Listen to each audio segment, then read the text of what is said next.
반갑습니다. 안녕하세요. 저는 박유신 목사라고 합니다. 우리 미가엘 성교방송을 통하여서 짧은 시간이나마 이 복음이나 간증을 전할 때에 듣는 이로 하여금 마음의 감동이 되기를 심히도 원합니다. 두서없이 할지라도 우리 하나님이 보시고 들으시고 축복하여 주시리라 믿고요. 요새 시대는 너무나도 코로나19로 인하여 전 세계가 마비 상태고 또 전 세계가 너무나도 어둠 속에 있지만서도 우리는 그리스도 예수의 마음이 있기에 오늘도 다윗이 하나님 앞에 마음의 합한 자가 되었던 것처럼 저와 여러분들은 새 힘을 얻고 하나님을 갈망하는 그 영혼들이 될 때에 지금까지도 붙들어 주셨던 하나님, 우리는 어떠한 시련도 연단도 하나님이 다 채워주시고 감당할 수 있게끔 힘을 주시리라 믿습니다. 2021년이 다가왔는데 벌써 5월의 중반이 들어가고 있습니다. 한 해를 뒤돌아볼 때에 너무나도 1년이라는 세월이 짧고 빠른 것을 우리는 깨달을 수가 있습니다. 지금까지 살아왔던 세월이 허무하게 살아왔을지라도 앞날에 살아가는 동안이나마 우리는 주님의 힘을 얻고 더 굳세게 살아갈 수 있는 저와 여러분이 될 줄로 믿습니다. 저는 1950년생입니다. 고향이 전남 강주라고 합니다. 강주에서 태어났을 때에 공무원의 아버지 밑에서 태어나서 아버지 밑에서 자랐지만서도 또 공무원인 남편을 만나서 제가 결혼해서 일남 일녀를 두고 지금까지 손자 손녀를 보고 살고 있습니다. 그러나 많은 세월 동안 속에서 정말 저는 살아오면서 짧다면 짧고 길다면 긴 세월이지만 많은 시련과 연단을 감당하기도 어려울 만큼 어려운 시절을 보낸 적도 있습니다. 정말 어린 시절이라서 저희들 시대는 참 어려웠습니다.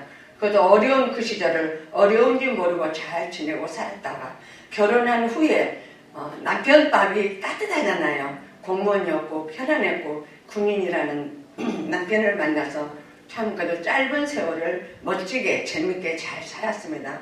그러나 저는 1980년 강주 사태를 강주에서 만나고 또 남편이 군에 퇴직하고 겹쳐서 한꺼번에 어려운 그런 시련을 그 시절에 만나고야 말았습니다. 아무것도 없는 세월 속에서 82년에 서울로 올라왔습니다.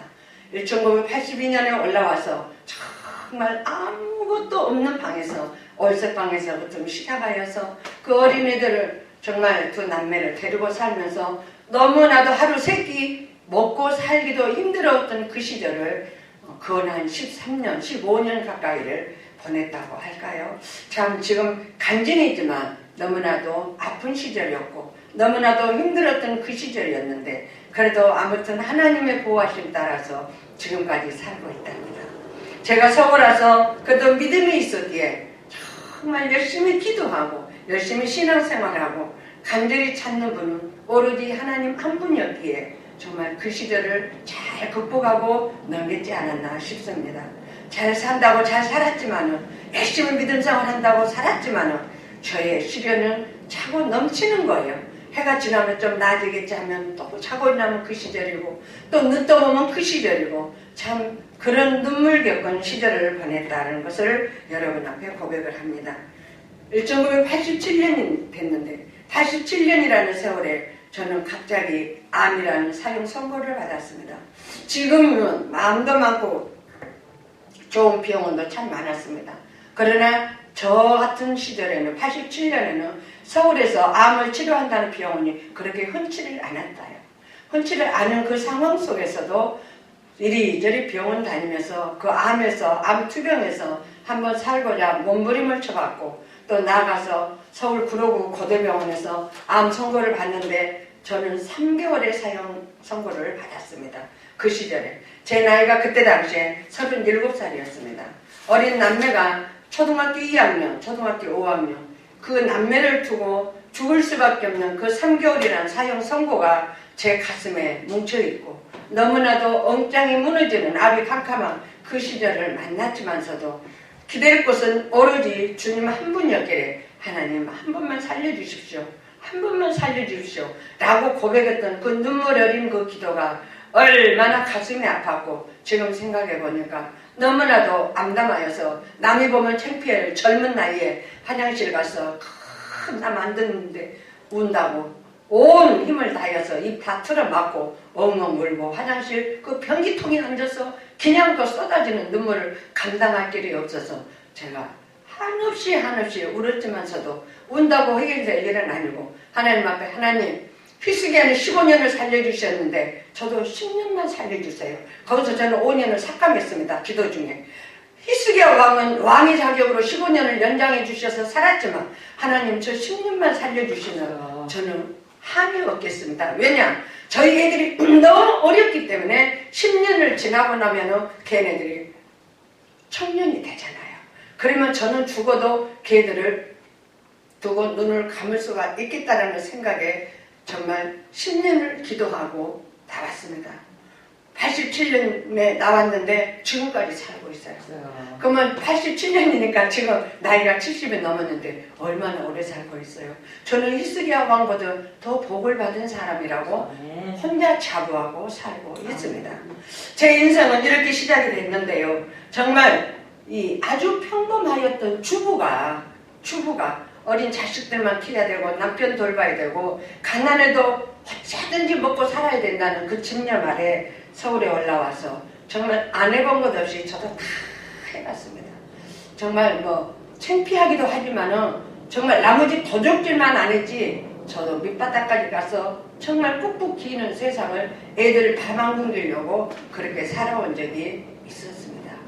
그럴 적마다 하나님 앞에 더 가까이 가서 밤이면 밤마다 새벽이면 새벽마다 나가서 몇 시간씩 눈물 뿌리며 하나님을 찾고 하나님만 부르짖었고 하나님 앞에 정말로 제 손을 다 내려놓고 마음도 내려놓고 하늘을 쳐다보면서 손 높이 올리고 기도했던 기억밖에는 아무것도 없었습니다. 그런즉 하나님께서는 정말 3개월밖에 못 산다는 이 딸을 그 암병에서도 투병에서도 건져주시고 살게 해주셔서 제가 열심히 신앙생활을 했지만은 마음이 안 차는 거예요. 제가 뭔가를 해야 되는데 하나님 앞에 무엇을 해야 내가 정말 빛을 갚으며 살아갈까 하는 기도 중에 저는 어떤 전도사님의 고면으로 신학을 가라는 명령을 받았습니다. 과연 신학을 어떻게 가는 것도 몰랐고 신학이라는 그 높은 담을 제가 어떻게 넘어야 되는가도 몰랐고 아무도 저에게 어떤 학교 가라고 지명해 주는 것도 없었고 신학을 제가 도대체 어떻게 갈 것인가 갈 형편도 안 되고 돈도 없고 아무리 기도를 해도 갈 만한 용기가 나지를 않았습니다. 저는 그때에 엎드려서 기도하였던 게 제일 잘했던 것 같아요.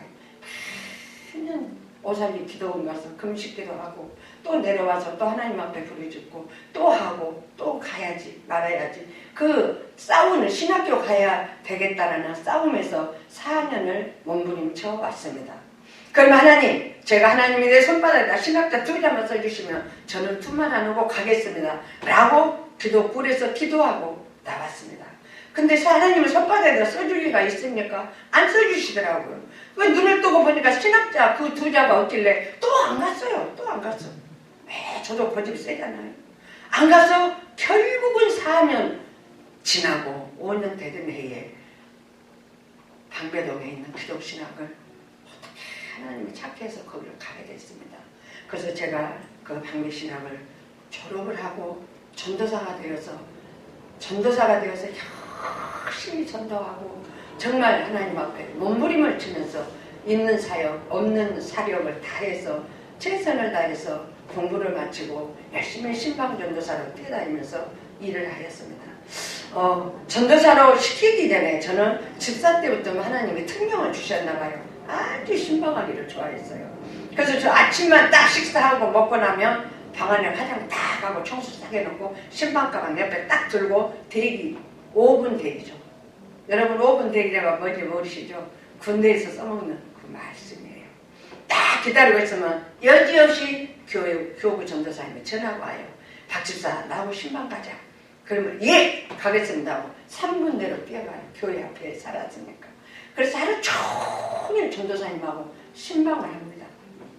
하루에 10개 이상 그렇게 신방을 다니면서 저는 그때 그 전도사의 임상 목회를 했던 기억이 났습니다.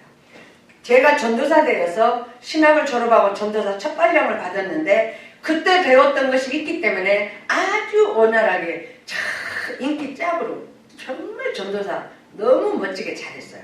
재밌게 잘했고 또 전도사님 집사님 하다가 전도사님이라고 불러주니까 혼자 흥분돼가지고요.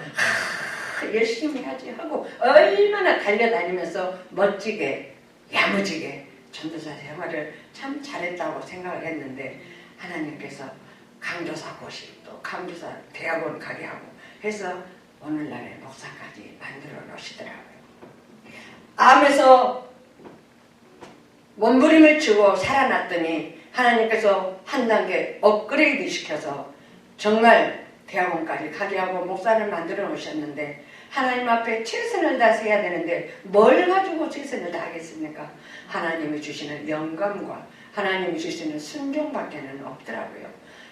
열심히 다하고 했는데 어느 날은 기도원에서 기도를 하는데 너는 교종선교를 해라 그러시더라고요. 저는 그때 당시에 교종선교가 뭔지도 몰랐어요. 뭔지도 모르고 교종선교가 뭐냐 물어봤더니 가난하고 옥에 갇혀 있는 자들을 돌보라는 그런 하나님의 신호가 와서 무섭고 떨리는 마음으로 기도를 했습니다.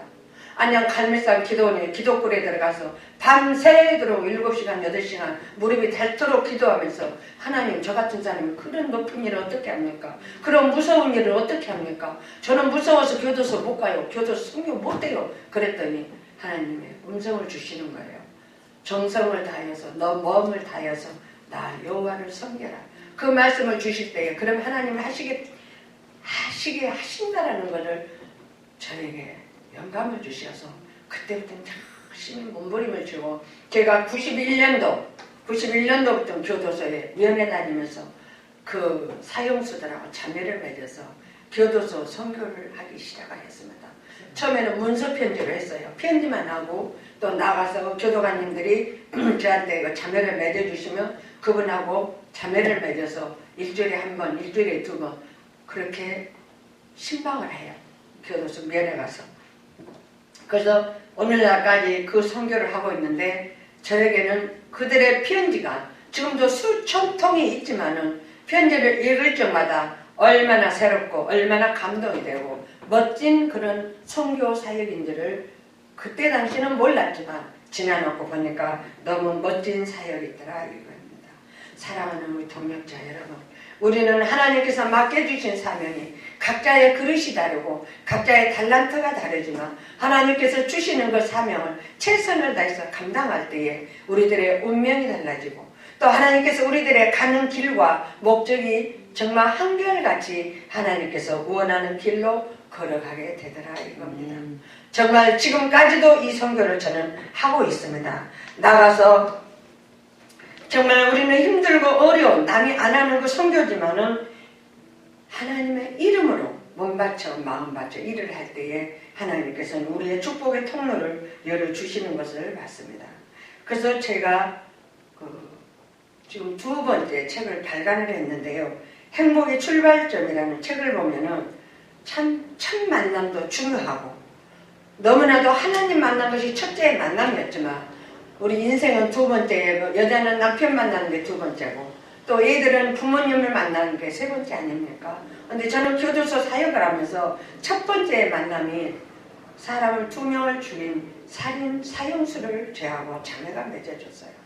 이름은 누구라고 밝힐 수는 없지만 그 자매를 만나고 그 형제를 변화시키고 그 사람을 정말 14년을 돌보기까지 힘들고 어려웠지만 그분이 결국은 예수님 영접하고 그 안에서 성경 필독을 하고 성경을 15번 필독을 한 사람이 바로 그 사람이었습니다. 그래서 이 선교가 얼마나 소중하고 얼마나 귀하다는 것을 하면 할수록 깨달으면서 하나님 앞에 전력을 하기 시작하였습니다. 그래서 하다 보니까 너무나도 새 생명 구원하는데 맛이 들고 나도 정말 좋아지고 내 마음도 편안해지고 이 선교가 갇혀있는 영혼들을 돌본다라는 게 얼마나 자부심을 갖고 멋지게 할 수 있다는 것을 사명을 깨닫고 몸부림을 치면서 그들 곁에 다가갔습니다.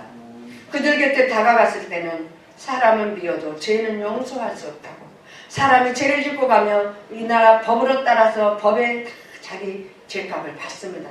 그러나 하나님을 만나는 것은 우리 하나님은 값없이 주는 은혜요, 값없이 주는 생명이기 때문에 거저 주라는 말씀.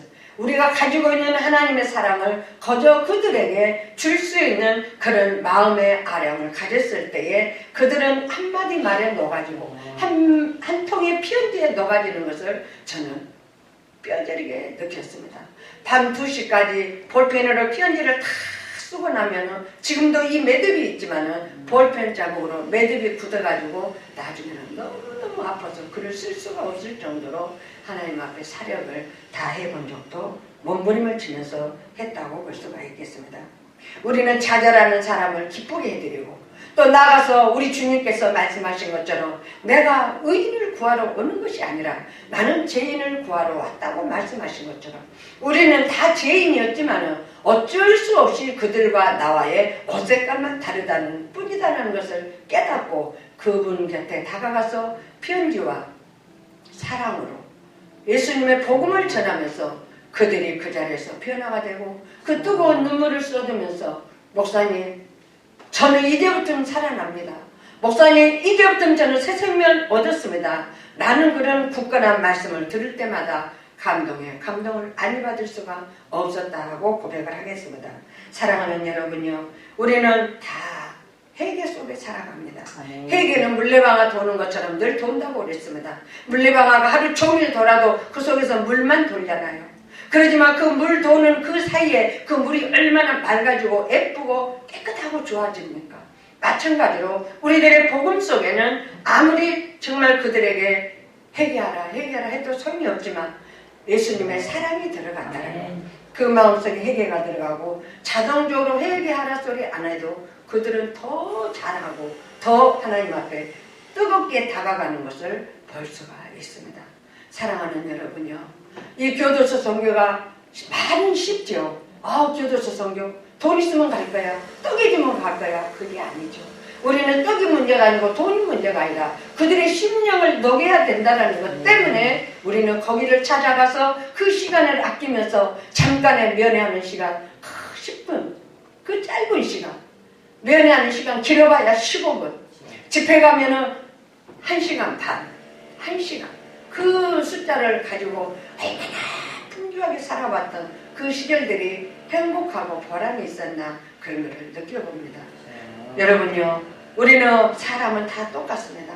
어느 사람이나 다 똑같고 생긴 것만 다르다는 것 뿐이죠. 그러나 우리 마음속에 가지고 있는 예수님의 사랑이라는 것은 다 똑같다는 거죠. 아가페의 사랑. 하나님께서 우리에게 처음과 시작이 똑같은 그 사랑을 주시었기에 오늘도 우리 목회자들은 복음이라고 외치고 선교라고 외치고 그들 가슴을 두드릴 수 있는 하나님의 능력이 우리들에게 도달해 주셨다 이겁니다. 오늘도 하나님을 간절히 찾는 자들, 오늘도 주님을 너무도 그리워하고 가정을 떨쳐버리고 가족과 헤어져 있으면서 그 좁은 골방에서 하나님만을 그리워하며 하나님만을 부르며 몸부림치는 그들을 바라볼 때에 오늘날에 정말 우리 선교하는 목사님들이 얼마나 이대하고 선교하시는 모든 분들이 목사가 아닐지라도 평신도라도 우리는 주님을 위해서 그 생명을 건지러 다닌다는 그 목적 아래 하나님 앞에 오늘도 빛나는 별이 되지 않을까 싶습니다.